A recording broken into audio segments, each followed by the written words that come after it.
পিলখানায় BDR হত্যাকাণ্ডের তদন্তে শৃঙ্খলার নতুন অধ্যায় খুলতে জাতীয় স্বাধীন তদন্ত কমিশন সাবেক প্রধানমন্ত্রী শেখ হাসিনা, প্রাক্তন প্রধানমন্ত্রী নিরাপত্তা উপদেষ্টা মেজর জেনারেল তারেক আহমেদ সিদ্দিক, সাবেক সেনাপ্রধান জেনারেল আজিজ ও ঢাকা দক্ষিণের সাবেক মেয়র ফজলে নূর তাপসসহ ১৫ জনকে সাক্ষ্য গ্রহণের জন্য তলব করেছে।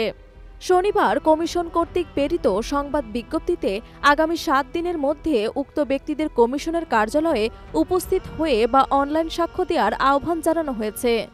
এই তলবের মাধ্যমে তদন্ত কমিশন বিডিআর হত্যাকাণ্ডের প্রকৃত ঘটনার পেছনের সত্য উদ্ঘাটনের আশায় সংশ্লিষ্ট সকল পক্ষ থেকে সঠিক ও স্বচ্ছ তথ্য সংগ্রহের দাবি জানিয়েছে।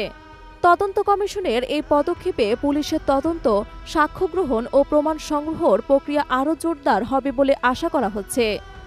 জাতীয় ও আন্তর্জাতিক পর্যায়ে ব্যাপক আলোচ্য বিষয় হওয়া এই হত্যাকাণ্ডে সকল প্রকার তথ্য ও সাক্ষ্য সঠিকভাবে যাচাই করে নেওয়া অত্যন্ত জরুরি, যাতে ভবিষ্যতে এ ধরনের দুর্নীতি ও অনিয়ম রোধে কার্যকর ব্যবস্থা গ্রহণ করা যায়।